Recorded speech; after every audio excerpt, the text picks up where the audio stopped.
The international system is facing accelerated transitions as competition between the great powers intensifies. Join this important dialogue with the Kingston Consortium on International Security.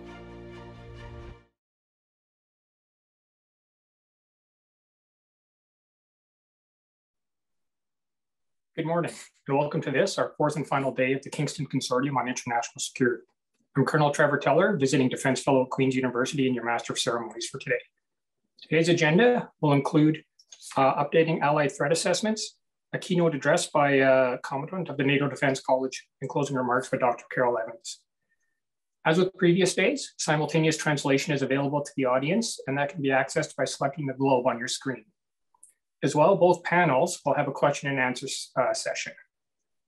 Simply select the Q&A prompt on the screen, drop in your question, and our panel chairs will pass those on to our speakers. Opening comments this morning will be delivered by Colonel Todd Strickland.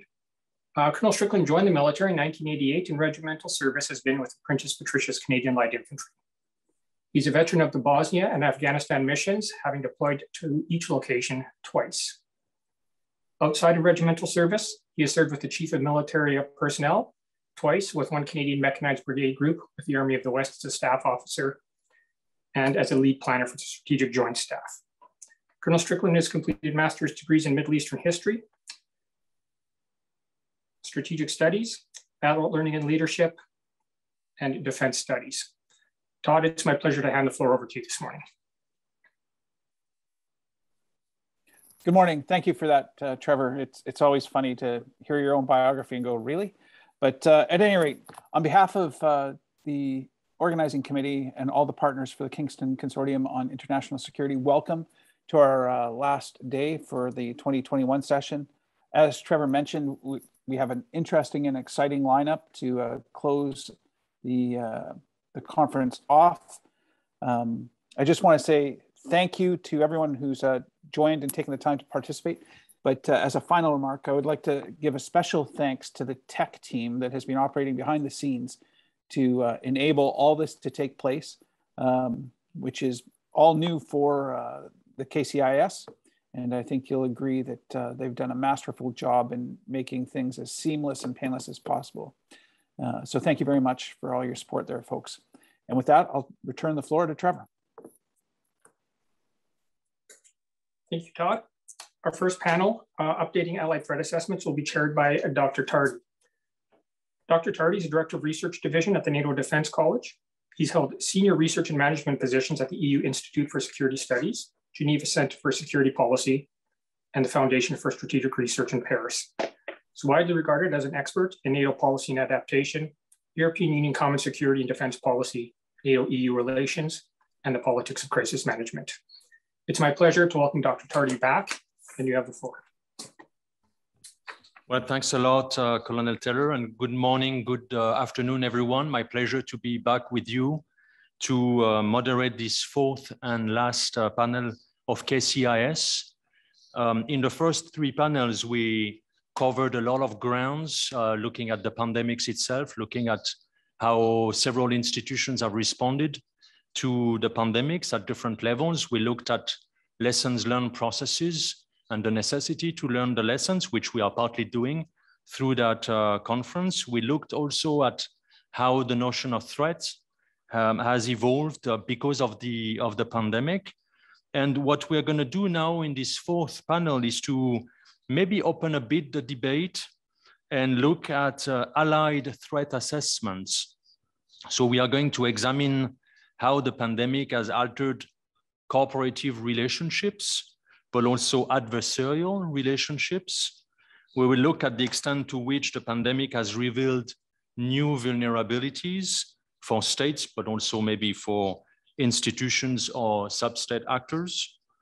And we will also look maybe in a more political or even philosophical way at how the pandemic has modified our own conception of security, security policy around the concept of human security. So I probably don't need to explain to a Canadian audience what human security is about, but I think it's interesting to note that with the COVID pandemic, not only was the individual a target of a virus, but the individual was also a first responder, an actor of his or her own security and defense through social distancing, wearing masks, being vaccinated.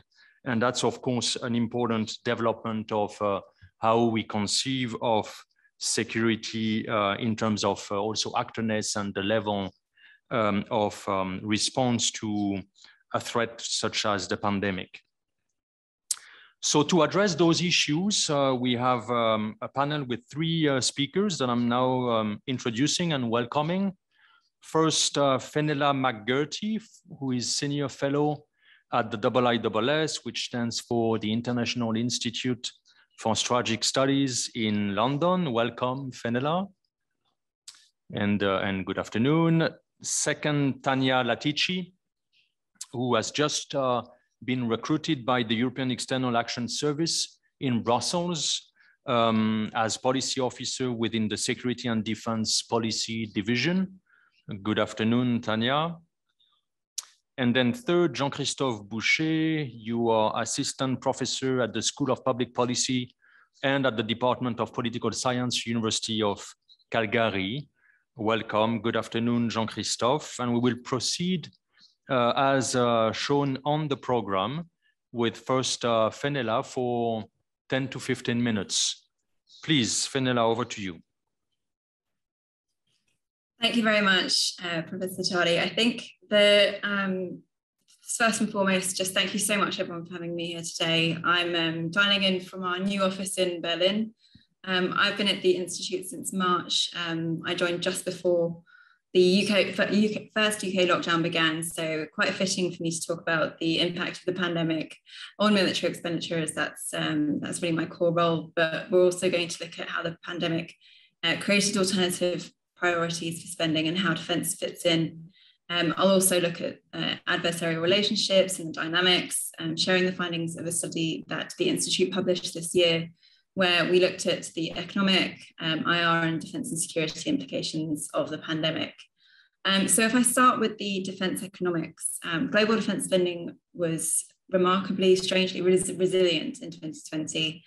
We did see growth in real terms of just over 2%, matching the rate of 2019. And that was against the backdrop of a drop in global output caused by the pandemic, around 3.1%, according to the IMF. But that's largely due to the delay between the drop in economic growth and a potential cut in public spending. But generally, countries extended extensive borrowing lines and grew their deficits instead of implementing cuts. So what's unclear now is how long that will go on for. The 2021, we're already seeing a slightly different picture, and it does vary according to region. So we have a relatively more muted US defense budget. There was no future defense plan giving the 5 years future forecast. So we don't have the potential sort of clarity behind US defense spending as we would usually have. There are also strategic and operational reviews currently in process, which will feed into that five-year forecast. So what we do know is that the 2022 budget is more subdued, and that's kind of in line with that operational rebalancing that the US is currently undergoing. But you can't ignore the underlying economic issues here. The extension of the deficit and that risk of increased interest rates making debt far more unsustainable and unaffordable does tend to or can undermine the outlook for defence spending, not just in the US but also in Europe. So the underlying conditions are different now, but no, I don't think anyone would expect the level of cuts that we saw to defence expenditure in the wake of the financial crisis. Underlying dynamics have shifted, adversarial relationships have shifted. You also don't have, kind of on a technical level, that distortionary effect of overseas operations funding in the US that really kind of distorted global trends between 2003 to 2016.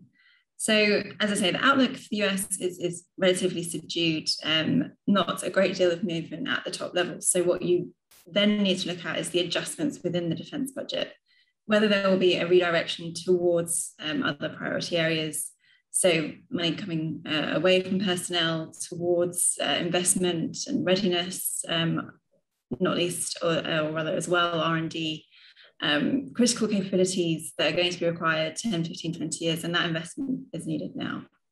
As I say, the potential disruptors to this fairly subdued outlook, if there is any kind of escalation in tensions with China and Russia, and as I say, interest rates present a fairly sizable risk on the downside.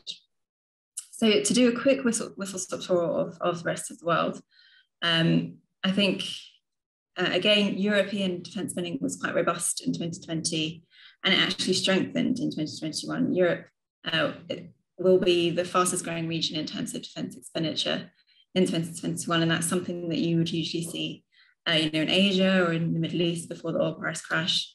So Europe's in a period of pretty robust growth that started with the Russian invasion of the Ukraine back in 2014. So over the last 18 months, we have actually seen more money made available for defence in Europe, primarily to, or rather in some way to support the aerospace sector. So defence was seen as a conduit to support these companies that had that exposure to commercial aerospace. So defence was a way of shoring up that employment and that growth in the economy. In the Gulf, I think, it's a key market for defence exports, but it's also a region where we saw the downturn continue. We've had cuts to defence spending in the Gulf for the last 4 years in the wake of the oil price crash. But the rate of decline is slowing. So you have this balance with defence expenditure between the economic, the strategic, and the political drivers. And depending on the conditions in the country and which region it's located in, each one of these drivers will pull more than the others. So we've had economic drivers really causing that tight environment in terms of defence spending in the Gulf in the last few years. But as the oil price has at least stabilised since its really low point, April 2020, the Gulf states have managed to either stabilise their spending or to avoid making the cuts that were sizable before. There are even some growth markets in the region as well that's offsetting cuts elsewhere. In Asia, there's a much stronger outlook.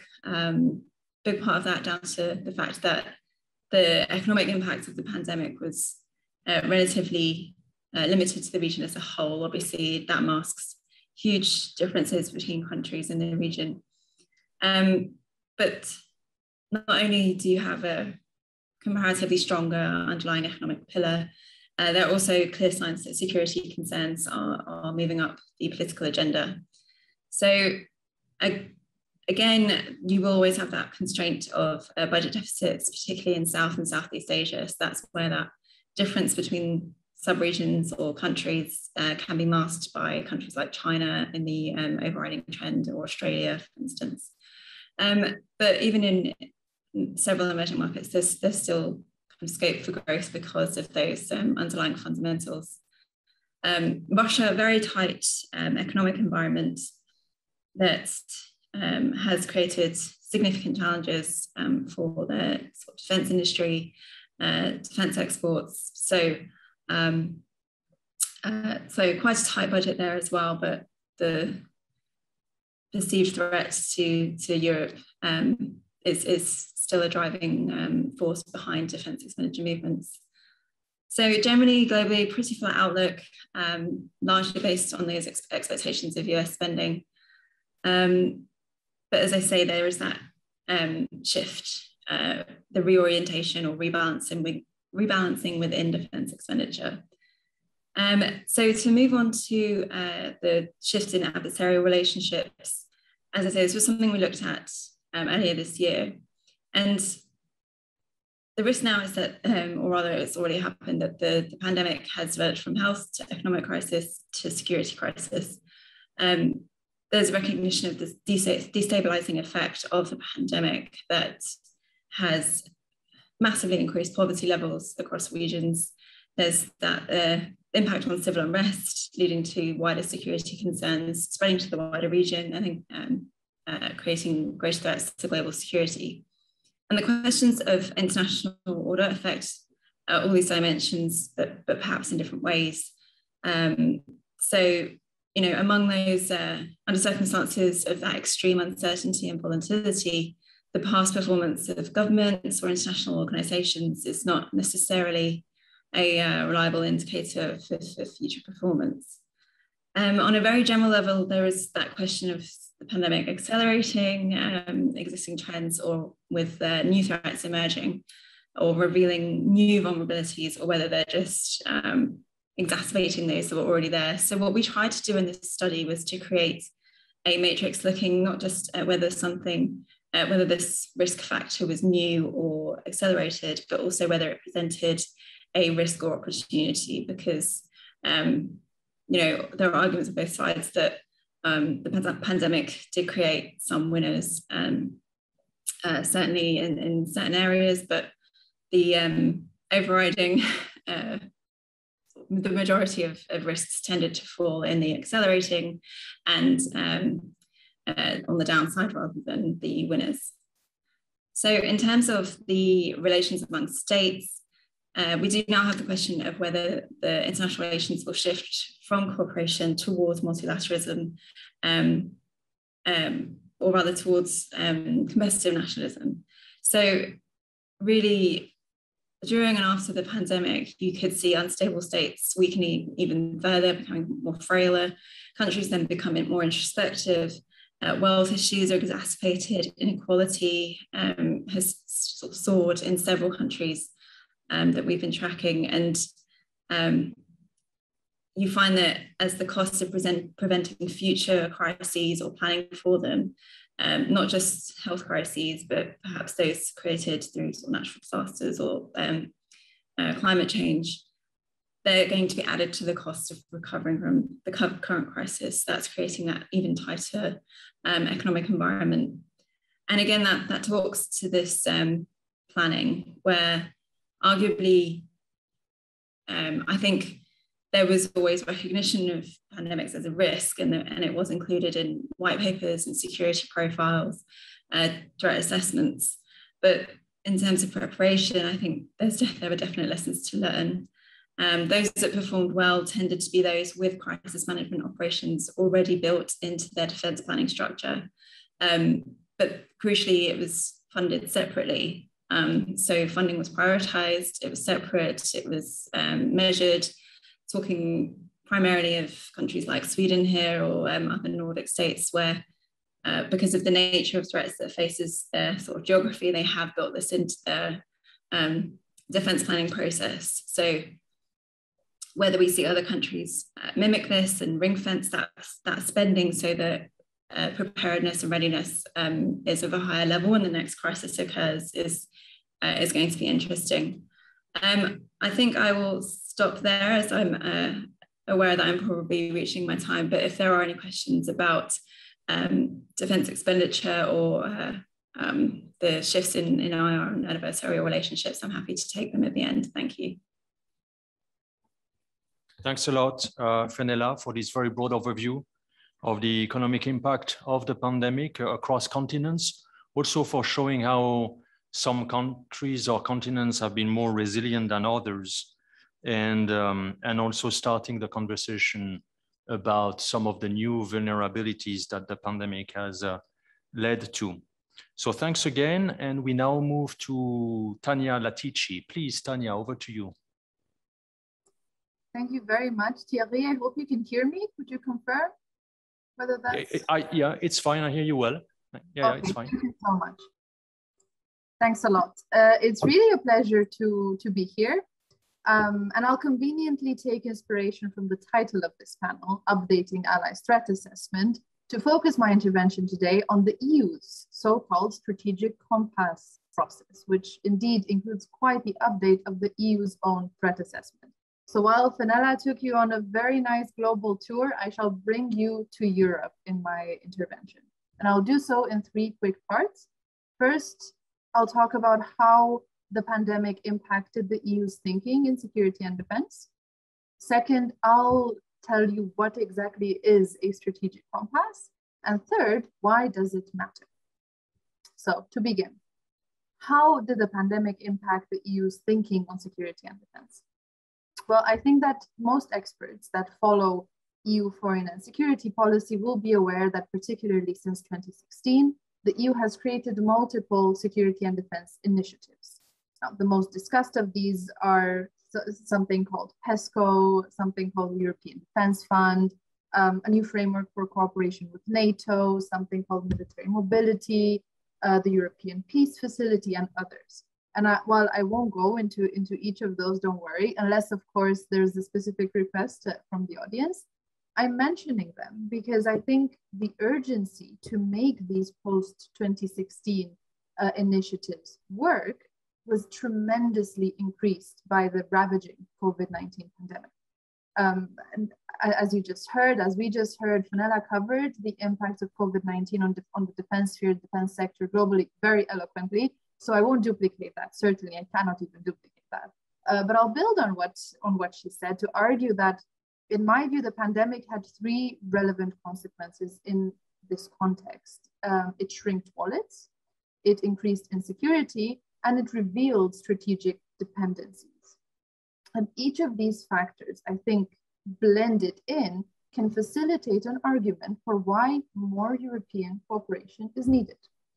The wallets can benefit, and we indeed see that they have with all the financial instruments that the EU has created and from which the member states now reap the benefits of.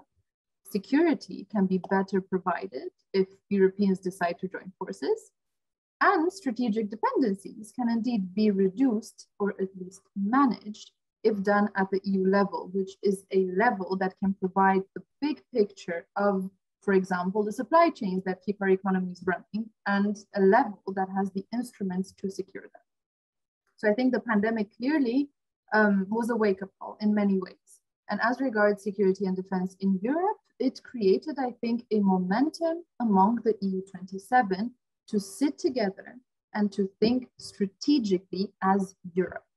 And in doing so, it put, I think, these strategic initiatives that I mentioned before in a much more strategic context that I think COVID-19 facilitated. And this brings me to my second point. What exactly is a strategic compass? The strategic compass is a rather complex reflection process, strategic reflection process among EU members. And it's relevant for this panel, I think, because it involved what we call a threat analysis to indeed take stock of the strategic environment and objectively, and this is important because objectively and not politically, identify threats and challenges to the EU's interests and security. And let me also note that this is a very first for the EU. That's why I wanted to speak about it. This has never been done before. And this process has been launched in 2020, and it began with this threat analysis, right? Which in practice meant that all EU intelligence services got together and provided the EU's political masters with an objective, clear, and non-political picture of the strategic and security environment, to see very clearly what exactly are the threats and challenges we collectively face as Europe. Which is all great. The crux, of course, here is what are we going to do about it? Now, the compass itself is, as I said, a strategic document that aims to be a roadmap for the EU to be able to better protect itself against the threats and challenges that this threat analysis identified for the next 10 years. So it's a forward-looking document. And it looks at four categories in that sense, four categories of action. It first looks at crisis management and the EU's ability to react to crises in its neighborhood. Then it looks at how the EU can increase its resilience, right? Resilience is another concept that has exploded with the COVID-19 pandemic. Everyone talks about resilience. So in the EU mindset, resilience here comprises elements such as hybrid threats, cyber, access to the global commons, supply chains, critical infrastructure, and others. And this is comprised in the second basket, as we used to call it, in resilience. That was the second part. The third part of the compass is focused on defense capabilities. And here we look at how we can deliver on those 2016 initiatives, post-2016 initiatives that I mentioned. How can we deliver on them, and what more can we do to strengthen our defense technological and industrial base? And finally, the fourth chapter looks at partnerships. And that's a crucial chapter because that defines essentially how the EU sees partners, how the EU sees multilateral partners such as NATO, such as the UN, such as the African Union, and of course, how the EU sees bilateral partners such as Canada, for example. So it's a really key chapter. So these four areas, to sum up in the compass, are crisis management, resilience, capabilities, and partnerships. That was my second point, just to briefly explain what exactly is a strategic compass. Moving on to my third and final point, why does it matter? Now, put frankly, it matters because a world in which the EU is a more capable actor, an actor that is able to react to its surroundings and to events that threaten its vital interests, is a more stable and safer world. And in a world where we see the US looking towards Asia and progressively retreating from the Middle East, Europe needs to step up. And in a world where we see competing systems of governance, a stronger EU together with stronger partners and an EU that is able to defend its core values with more than joint statements is also needed.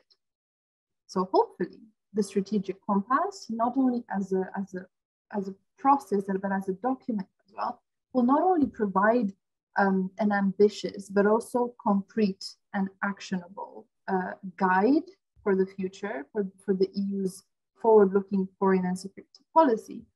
But my hope is that it will also help Europeans to create a much needed reflex of talking strategy together as EU 27. And perhaps more importantly, even not just talking strategy, but actually being willing to execute it. So to conclude, I think indeed it's safe to say that the pandemic has tremendously contributed to creating a momentum for such a strategic compass to emerge. And I think the fact that NATO, for example, is revising its own strategic concept, they're both kind of conveniently called the SC in short, was also in a way rushed by the pandemic and has changed a bit the context in which this is being done. But I think, again, the pandemic significantly altered threat assessments in Europe. And I think it gave, in the sense that I think it gave threats and challenges an additional dimension, while also revealing the number of vulnerabilities that require action. I'm not sure it created that many more vulnerabilities when we talk security and defense policies, but I think it just revealed so many of them. Now, it is my sincere hope that the compass will help the EU become more capable, more confident, and more able. And I can tell you that I'll do all in my power in my day-to-day job to make that happen. So thank you so much for your attention. I very much look forward to your questions. Back to you, Thierry. Thanks a lot, Tania, for this very pedagogical and optimistic presentation of what the EU has been doing over the last couple of years. I think the interesting point, one of the interesting points in your presentation is the link that you make between COVID and strategic compass. And so between COVID and the propensity of the EU to think strategically, and you started with that correlation, which of course we could discuss, and it will be interesting to see how central pandemics are in the strategic compass when it is released soon to first the member states and then the broader public. And the other point that maybe we will be willing to discuss further, and that you of course did not have the time to address, is the parallel process of NATO's moving towards its own strategic concept next year, and how the two processes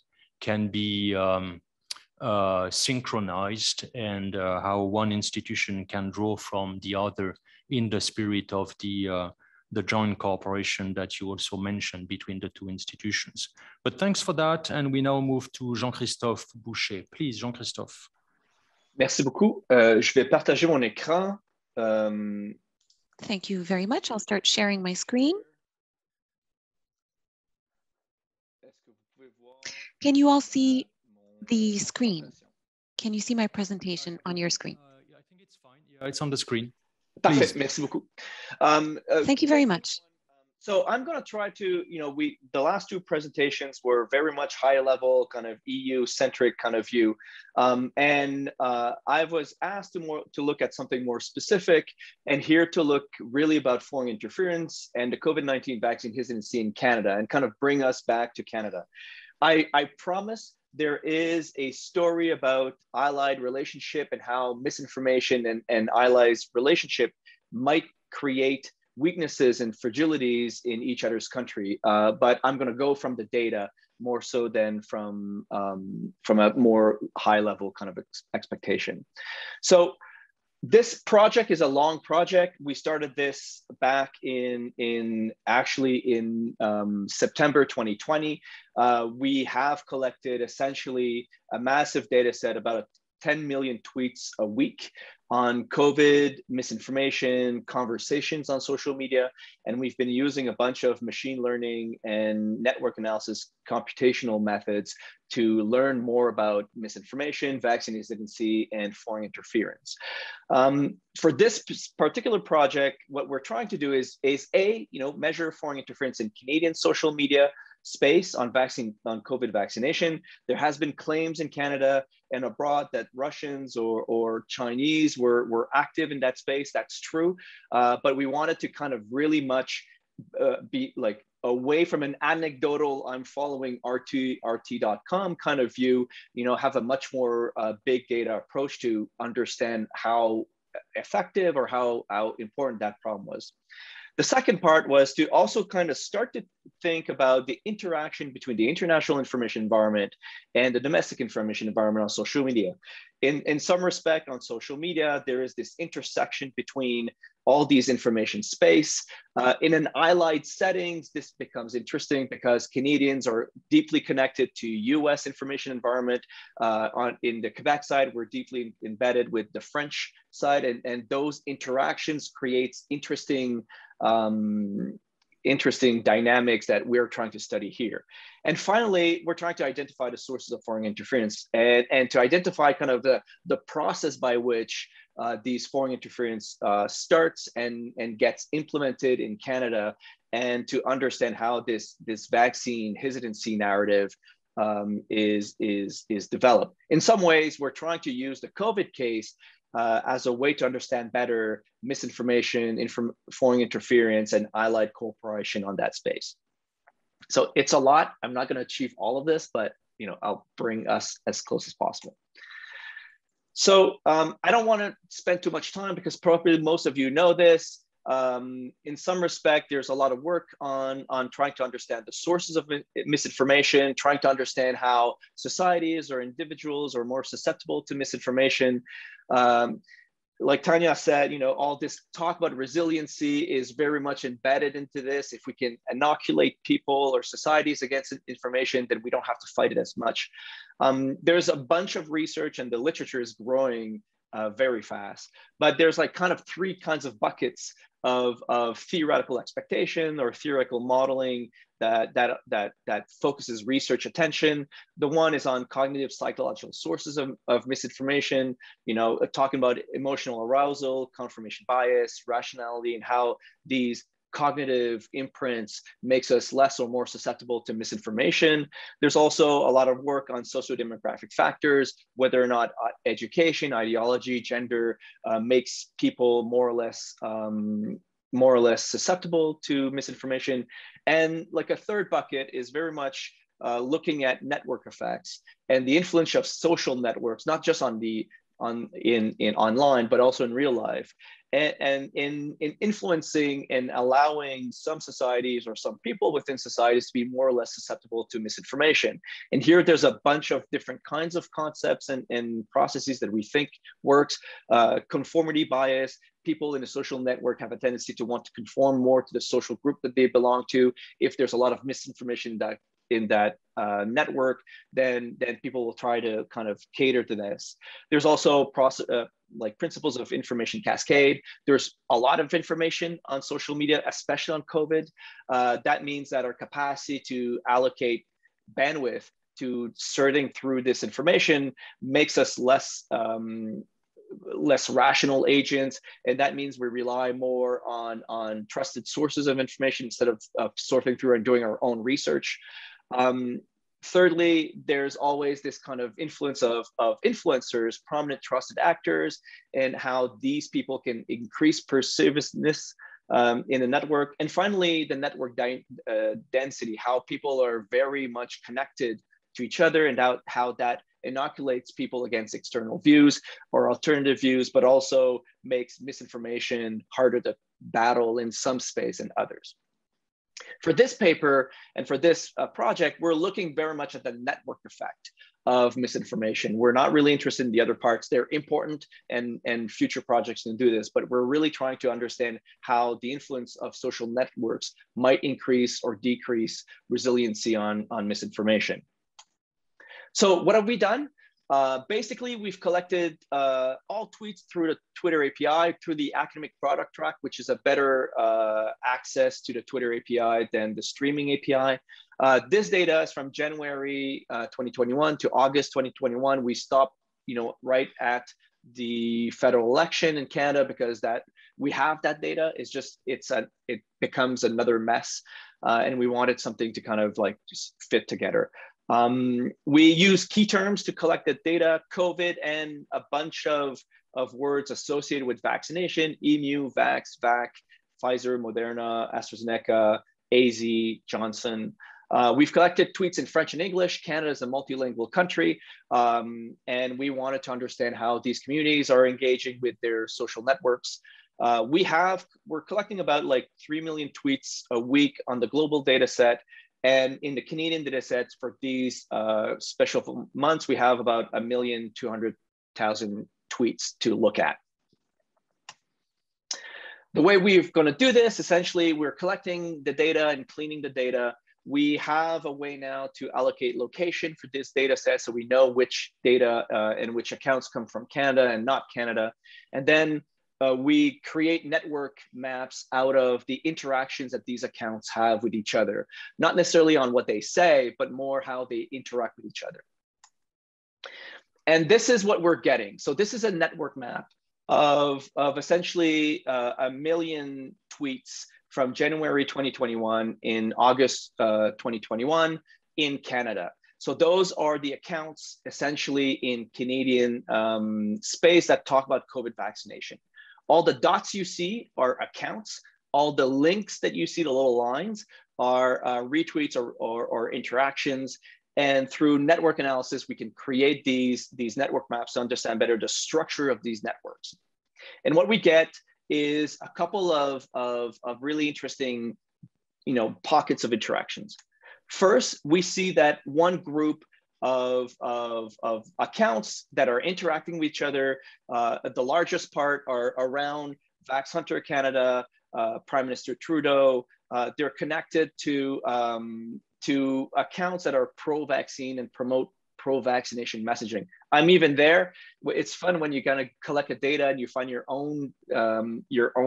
find yourself in the data. So like, okay, is this where I think I should be in the data set? And that's probably it. It's the largest one. This is an Anglophone network. We also find a Francophone network, which is kind of attached to the Anglo pro-vaccine networks, but it's a little bit on the side because they're more, they interact more with each other. Then we find a group of accounts that are connected to prominent anti-vaccine accounts, both in Canada and the world. Maxime Bernier, Alex Berenson, the Rebel News, and those are the accounts that promote anti-vaccine narratives in Canada, in English.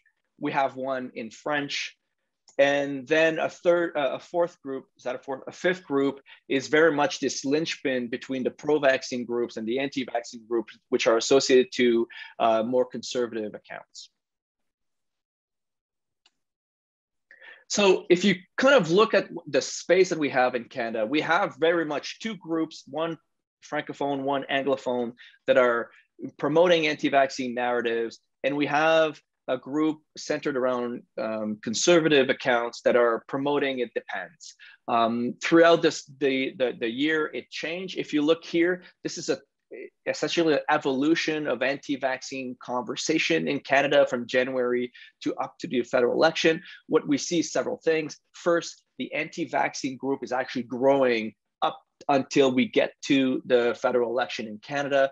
The Francophone anti-vaccine group is pretty much stable, and the conservative group are actually shrinking as we're growing. At the beginning of the pandemic in January, a lot of prominent conservative thought leaders or politicians were very much on the fence about vaccination and or vaccine mandates. But as the summer grew, those things kind of shrinked a little bit.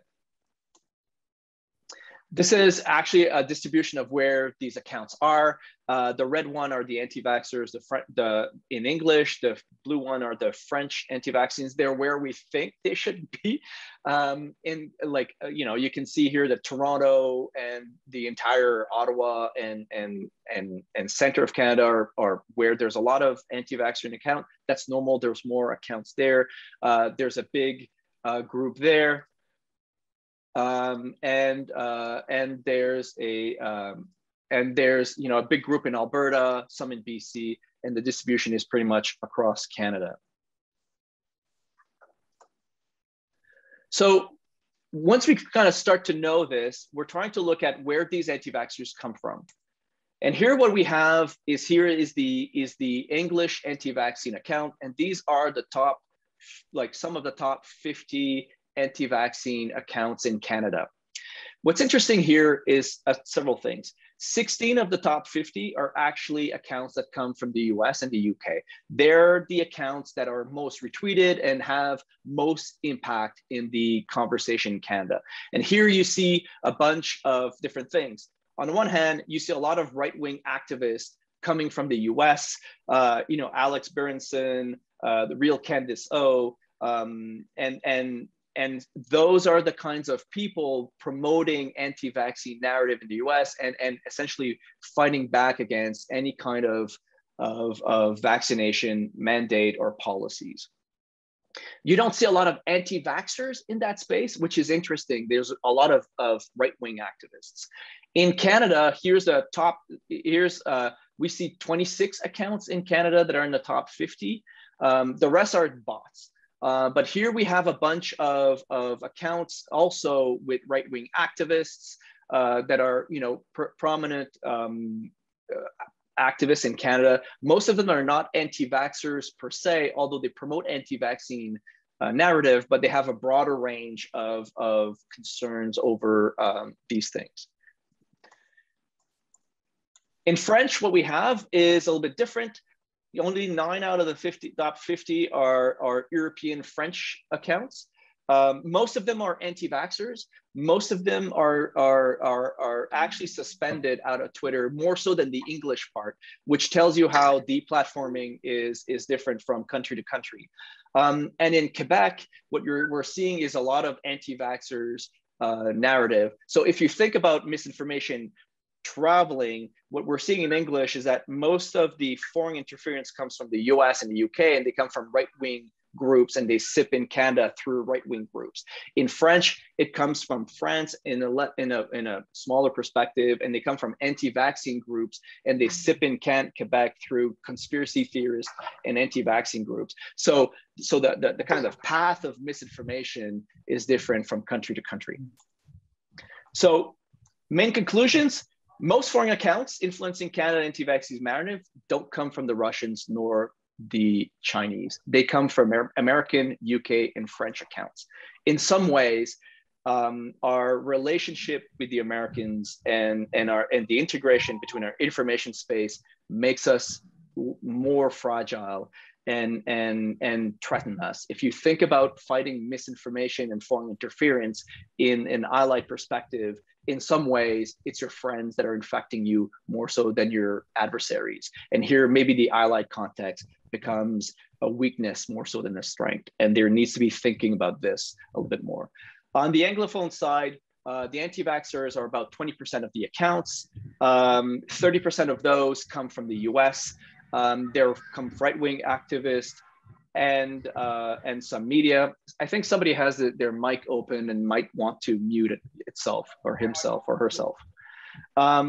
From the Francophone active network, we only see 11% of these accounts. 20% come from France. A lot of them have been deplatformed. Most of them are anti-vaxxers. The Trojan horses, these accounts that are coming in Canada are different. In the Anglo sphere, most Trojan horses come from right-wing activists. The Americans are tweeting stuff. The right-wing activists in Canada starts and retweet their accounts, and it sips in Canada's Twitter sphere in English. In the Francophones, the Trojan horses are conspiracy activists and anti-vaxxers, which means that there's like two paths that are different depending on the communities. And here I think the big takeaway is like the ability to spread foreign narratives in domestic Twitter network is largely dependent on the ability to be embedded in pre-existing online Twitter communities. In some ways, foreign interference only works as long as it uses and it's shaped by the domestic reality of the country and the reality of the network effect that we see in the country.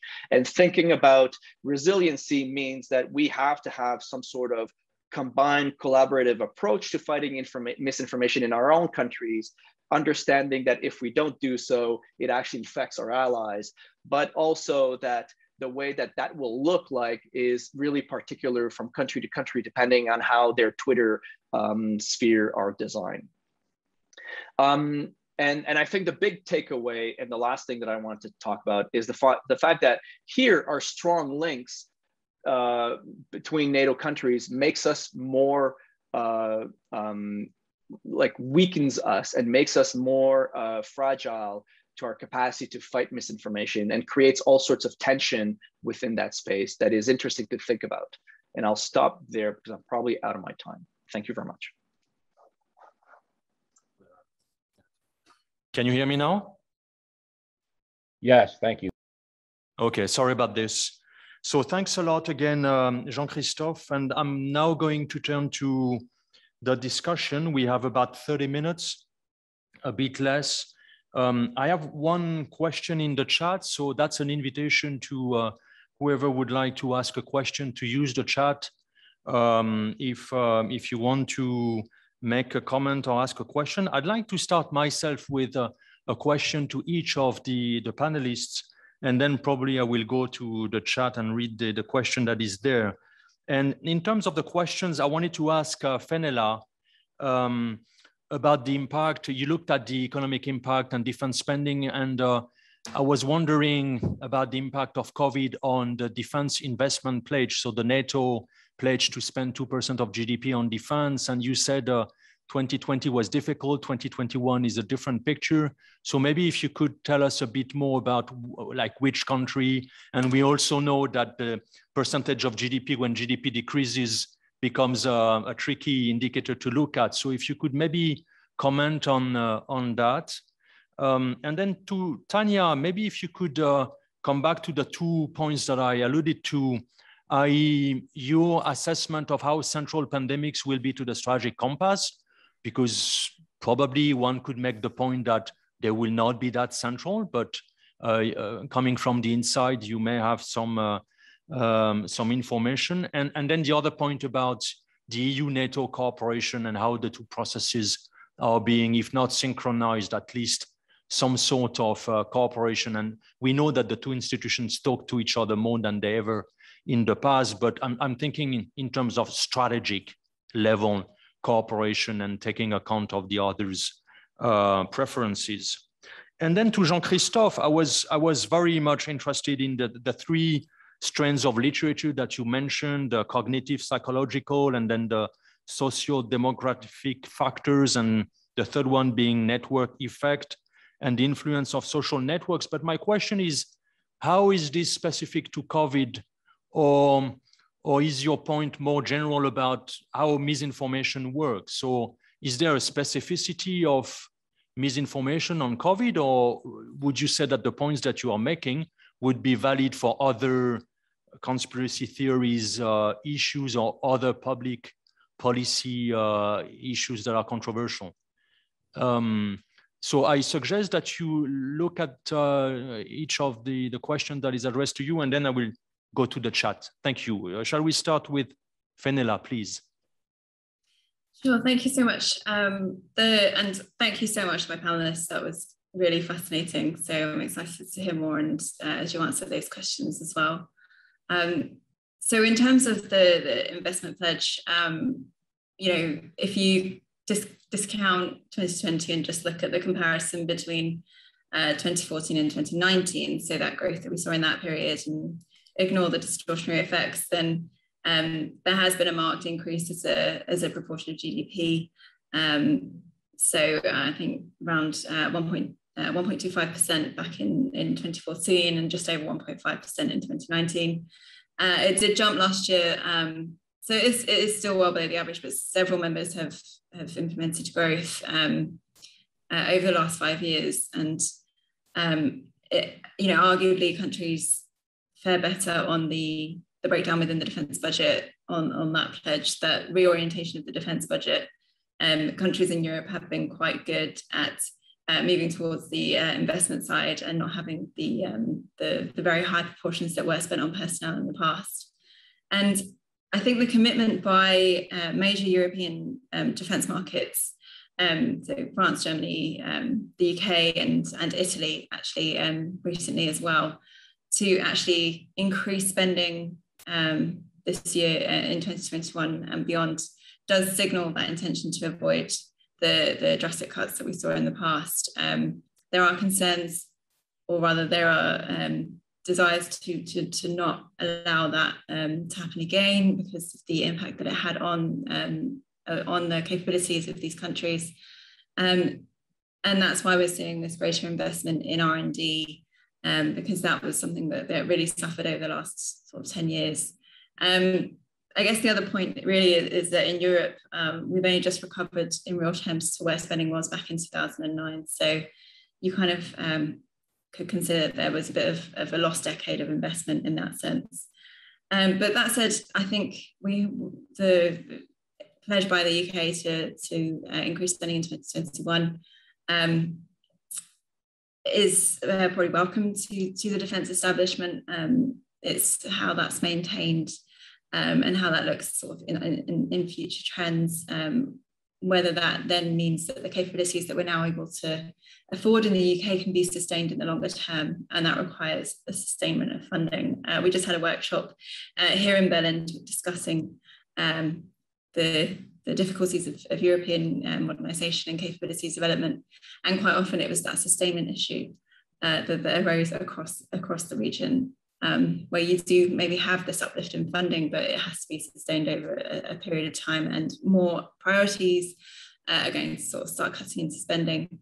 And also that's why, even though you have that uplift in Europe, the slightly more subdued US outlook and potentially a sort of slowdown in Asian defence spending potentially this year, does mean that the general outlook is pretty flat. But I think beyond 2022, when we see kind of fiscal realities bite, it will start to sort of show through in defence expenditure. But as I say, the orientation of the budgets has been towards investment and capability, sort of recapitalisation efforts and modernisation. So in that sense, countries are doing kind of quite well on the pledge. Thank you. Thank you. Thank you, Fenella. Tania, please. Thank you, Thierry. So to your two points, let me start with the first one, the link between the between COVID and the Compass. And here I'll make 2 points. First, I think there is a link between all of these wake-up calls that COVID-19 has created, economically, socially, from a health perspective, and in terms of political relations. Now, of course, it's more complicated than crediting one single aspect for something. So yes, COVID-19 has played a role in intensifying the momentum for the Compass, but so did relations with the US and American geopolitical considerations and how they evolved, the rise of China and the evolution of Sino-American relations, Russia's adversarial behavior, deepening EU relations with NATO, and the fact that crises have simply become more complex. So it's a mix of elements, threats, and challenges that I think created this momentum for the EU to think more strategically through such a compass.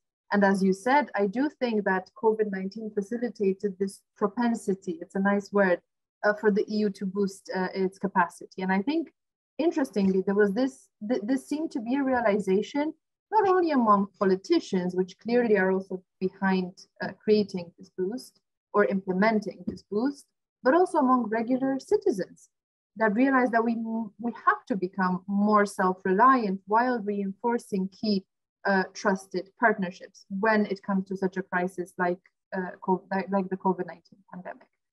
Second point, as regards the way in which pandemics are treated in the current draft of the Compass, which I can tell you evolves very quickly, I can say that it's certainly a strong element, a key element when it comes to the part of the Compass that assesses the world that the EU is facing. And this is particularly when it comes to hybrid threats. But if I say more, it might be considered a leak, so I'll stop it there. On your second question, on NATO's strategic concept and how the two work together. And perhaps just in 30 seconds to provide a context for everyone. Indeed, as a result of either pure coincidence or stellar alignment of geopolitical realities or elements, it's not just the EU that is doing this strategic reflection process that we call the strategic compass, but NATO itself is also revising its key strategic document, right? The strategic concept. Again, confusingly, both using the acronym SC. And this document for NATO is intended to guide the alliance in the years to come, and it's a key doctrinal document of NATO that is regularly revised. So all of these, each of these processes in the backdrop of a much stronger relationship between the EU and NATO that you just mentioned as well, that we've been building particularly since 2016, but which has quite a long history, they, I think, and de facto represent opportunities to identify where we can do more together. And now that I've joined the IISS, which is the EU's diplomatic service, for those who are not familiar with EU jargon, and I see from the inside, as you said, how the sausage is made, right? I can sincerely tell you that I was quite pleased to see that we coordinate at an intense pace. Before joining the diplomatic service, I was doing a lot of research on EU-NATO relations, but not really seeing or hearing from the horse's mouth, as they say, how exactly it happens on a day-to-day basis. And I can give you an example that, for example, on our side, just last week at the IISS, we launched an EU-NATO task force. This happened just last week, just to be able to better coordinate, to better concentrate the knowledge in the IISS and handling this relationship and promoting it and developing it. And there are regular exchanges where we update each other on where we are in these reflections. And for instance, again, as we speak, we're working on a defense ministers meeting in a couple of weeks, where NATO itself will also be invited to participate, to exchange on several elements. And as perhaps a final example, just last week again, IISS staff participated in the North Atlantic Council. So these are just quite random examples to show you how quotidienne our relationship has become. So I have hope. Of course, political issues remain. We are all aware of that. But step by step and initiative by initiative and meeting by meeting, I hope that we can learn to form a better reflex in cooperating together, and that can essentially help us overcome or work across the political obstacles that exist. So that's what I would say. Hope it's a satisfactory answer. Thanks. Many thanks, Tania. Jean-Christophe, would you like to? Oui, bien sûr, je vais faire très rapidement. I think I think it's an interesting question. And sometimes when you spend too much time in your subject, you kind of lose the so what. On the one hand, I think in some ways, more and more militaries across the world are kind of expanding their views of what security means. And at least in Canada, health security is starting to sip into the thought process of defense positioning. And in this respect, you know, understanding how the information domain kind of invests the health security in, narrative kind of allows us to understand better the dynamics by which these issues become securitized or not. In some ways, COVID, I think, at least in Canada, has exacerbated polarization within our society. And that's what we're kind of measuring and seeing in those social networks. And those polarization becomes now more fault lines through which foreign interference can actually get into. When we look at RT or Chinese misinformation campaigns, there's a couple in Canada. They're not really effective, but they're attached to that group of anti-vaxxers and they're attached to that kind of narrative. Finally, is there something specific on COVID that we see in other spaces? For sure, COVID is this weird, you know, a mix of anti-government, populist, mistrust in institution that we're seeing across the world, in France, in the US, and even in Canada. And some of the narratives and some of the ways that we have kind of seen around anti-vaccine narratives in Canada have been attached to this kind of sort of argument. And the other one is essentially like a kind of anti-vaxxer kind of focus. And the accounts, we're doing another project on HPV, for example, vaccine hesitancy. And then the same accounts that have been anti-COVID were the ones that were anti-HPV. So there's a kind of a, they're different in this sense. So the bottom line is that in some ways there's specificities and kind of commonalities in those things. And my assumption is that every single issues and debate and big policy issues that countries will have to tackle will have more and more the capacity to promote foreign interference and at least influence operations in Canada or in the alliance. And we have to kind of track them down to understand how it fragilizes our societies, how it fragilizes our relationship with our allies, and how it makes us, you know, unable to promote policy objectives that are part of our national interests. And I'll stop there. Thanks. Merci, Jean-Christophe. I am now looking at the chat. I see there is just one question. So again, an invitation to the ones who would like to make comments or ask questions. And I'm going to read the question that is on the chat box from Colonel Strickland. And this is to Tania. And it's on the depoliticization of the threat assessment exercise that was done prior to the strategic compass. So I read, I am interested in the removal of the political dynamic from the description of threats within the strategic compass. Some threats will only or primarily be felt within the political domain. How did you deal with this? Also, did you rely on a consensus view when describing the environment, or did you incorporate divergent perspectives? End of the question. And if I may add, because you made the point about a non-political threat assessment, is it possible to have a non-political threat assessment exercise? Is the very nature of threat assessment not inherently political? Tania.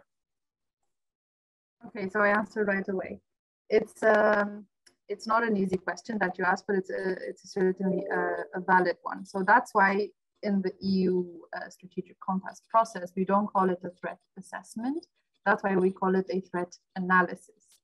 As you probably know, in the EU, words matter a lot, and we haggle a lot about what words we use, and that's why analysis was chosen.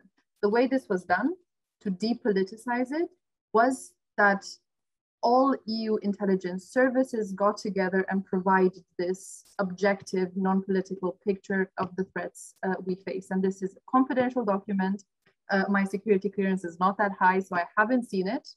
I know its contents broadly, but I haven't seen it. And this is, it was intended to be kept that way, so that it stays within the realm of those people that understand exactly objectively what are the threats we face. And again, it provides a very European picture. It's not that one was in the lead or not. And at the EU level, we have something that we call the Intelligence Center, and they were essentially the convening power, the convening institution that provided the framework for each of the EU 27 to help their intelligence services provide this picture. Now, this is what happened internally. Now, what you will see externally in the strategic compass will be an analysis of the world we face, and this might become more political. Indeed, it's something that we have to admit, because this is a document that will be politically owned and adopted by member states. So everything that is in there has to reflect political ownership in each member states. And this is one of the toughest points of negotiation. But we are trying to keep it as clear-eyed as possible and as depoliticized as possible. This is our aim. Now, I am not a fortune teller, so I can't say how this will result, but this was our intention from the beginning of the process. And what I can also say is that member states have been highly appreciative of this and very supportive of repeating this process regularly, at least every 5 years.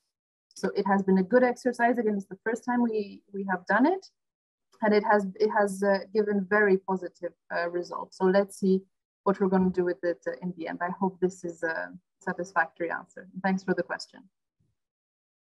Thanks a lot to you, Tania. And we have some minutes left. Okay, so I see a message saying that there are 2 questions for Jean-Christophe in the Q&A rather than, okay. So okay. So I see one is in French. Is it okay if I suppose it's fine if yeah, okay. No, I know it's fine for you, Jean-Christophe, but for the audience. So I'm going to read it in French. Votre recherche est fascinante. Your research is fascinating and very relevant. According to your empirical research, can we say that in terms of security, the immaterial dimension is now as important or even more important than physical action? This would have many repercussions on the structure and military doctrine, which would no doubt have to be modified accordingly. So that is for Dr. Boucher. For Jean-Christophe, and another one as well. So first, is there any sort of consensus on what motivates individuals and groups to support disinformation in the context of the pandemic? And then the third one, also to Jean-Christophe, how can we improve allied coordination? Do we need new institutions, or are current ones still relevant? So the 3 questions for you, Jean-Christophe, please. All right, and they're all super easy, so I'm very happy to do this super fast. So the first one is about whether or not the kind of immaterial dimensions are more or equally important. I think they've always been important. Sometimes we forget about them because we're very much enthusiastic into spending our way into capabilities instead of developing doctrines. In some ways, I think now we're in more and more we're in a space where these narratives and these collaborations and networks have become a major security issues for all nations, especially those that are deeply integrated into social networks. And sometimes I get people saying like, well, if you're going to get rid of platforms, then we're going to put back the genie in the bottle. And I don't think a 20-year-old thinks that way. And if we take away Instagram or TikTok from a 28-year-old, I think it's going to be a problem. Somehow I think this is the new reality, and in some ways we have to become better at this. Right now, most countries are trying to develop these capabilities. They're trying to build these structures and doctrines. Some make mistakes. Canada, in the last year, has, like, national defense has been slapped on its hand because they've been too enthusiastic in harnessing these tools. There needs to be roadblocks, there needs to be sandbox, there needs to be laws and regulations that actually tells, you know, institutions what they can do and they can't do. But I'm very convinced that this is a thing. I think the COVID case is a very good example of this. We've spent billions of dollars, you know, developing vaccines, testing them, bringing them at the right place at the right time. And when we ended up with those vaccines at the right time in the right place, we were not able to convince in Canada 20% of our population to get vaccinated. And in some countries, it's even worse. In the US, it's very much worse. And it means that our inability to address the immaterial dimensions of this crisis means that we're still in that crisis and we're stuck with it. In some ways, future conflicts will also have these kinds of problems where we'll have to be, if we're requesting our countries to make significant investment and also significant sacrifices to fight adversaries, then we'll have to be able to find a way to not have these internal divisions weaken us and make us more unreliable as allies and as partners. And I don't think we have squared this yet. I think the second question, what motivates for groups for disinformation on pandemic? Yes, so part of the research that I didn't have time to talk about is we've also used machine learning, kind of a deep learning application to NLP, to study how these anti-vaxxers are talking to each other, and what kinds of narratives and what kind of narrative structures the way they talk. And what we found is three things: is that most of the reasons why people are, you know, say they don't want to get vaccinated on social media is three things. First, concern about vaccine efficacy. COVID is a fluke, you know, why should I get vaccinated? The vaccine doesn't work, so I won't get that. The second one is vaccine safety. You know, there's side effects, or there might be side effects, they're built too fast, I'm worried about my future. Those two, like, narratives are classic anti-vax narrative that we see in all the other vaccines that we study. But they only represent about 30 to 40% of the narrative. When we really look at what people say on social media, what we find is that a lot of the reasons why people say they don't want to get vaccinated are concern for freedom, you know, conspiracy theories about overreach of government, how government don't have authorities over these issues, that it's a authoritarian conversation. And that kind of political discussion is very much what we're seeing. So in some ways, health authorities in Canada anyway are focusing on the vaccines are safe and they work kind of narrative, and they're ignoring the 60% of the conversation, which is about freedom, which is about the capacity of governments to make decisions and make things mandatory. And the next fight that we're doing this today, the next fight that we'll have is pediatric vaccines. Right now, if you look at what mobilizes the anti-vax narrative is whether or not we should vaccinate children. And we're gonna enter now in the next couple of weeks into a very stark, you know, drama across the world on whether or not we should vaccinate the 5 to 11-year-old. And that means that we're going to be getting out of the pandemic faster, or it's going to linger on in our society, and whether or not we're able or we're willing to accept that cost. So last question from Pierre, you know, how can we improve allied coordination? The allies are trying to do this. NATO, Stratcom is trying to do this. The Rapid Reaction Force are trying to do this. And all of those things are being done piecemeal. And somehow we're adding, you know, layers of interaction. Some of these layers contradict each other. There's not often a lot of coordination between this. And it's very much a question of capacity and also of developing better research and better understanding. But, you know, from what we know out of national defense in Canada, the RDC, and a lot of groups are kind of pushing and trying to build these capacities. A lot of research groups in Canada and across the world are building these capacities. And somehow, slowly but surely, we'll have a better understanding of not only how to increase resiliency in our countries around misinformation, but also how to kind of start to use them in some ways. Democracies have different kinds of threshold of legality and ethical values, and that kind of anchors what we should and shouldn't do. But clearly, this is a conversation.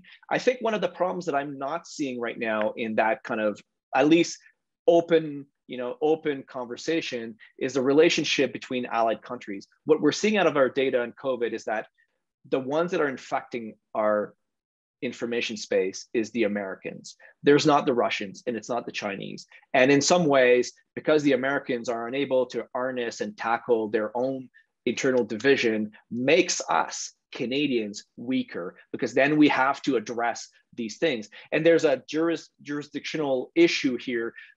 Should Canada, block these accounts that coming in Canada? What is the border and frontier between these things? And somehow, from an allied perspective, we'll have to kind of figure this one out. But we have to be kind of honest with each other from the allied side and say, like, we're having problems with the French anti-vaxxers and we're having problems with the American right-wing activists, and you guys are creating issues and weakening us and making us deal with issues that we don't necessarily have or that we were doing. I haven't seen this conversation, and it would be a good one to kind of be like, look, like, these are the problems, we have to tackle them as a group and set in place these kinds of things. As long as we focus around the external part of foreign interference and don't consider the internal dynamics of allied interference or influence operations, then we're still going to have these issues in the long run. I hope I answered them as fast as I could. Oui, merci infiniment, Jean-Christophe. You did answer the questions. Thanks a lot. The good news for Stephanie Van Latke is that we may have the topic for next year's conference, which could be addressing material and non-material threats, the future of military and security forces. But that's just an idea. And with this, I'd like to conclude this last panel. Thanks a lot to all of you. And of course, thanks to our three panelists, Fenella, McGerty, Tania, Latici, and Jean-Christophe Boucher, for your excellent contribution to this panel and to the success of this event. And with this, I hand over to Colonel Teller. Thank you. Thank you, Dr. Tardy, and our three panelists for sharing your expertise, your insight, and your perspectives on this most important of topics. We will take a quick 3-minute break before we reconvene to be addressed by Lieutenant General Rittman, Commandant of the NATO Defense College. So back here at 12:20 Kingston time.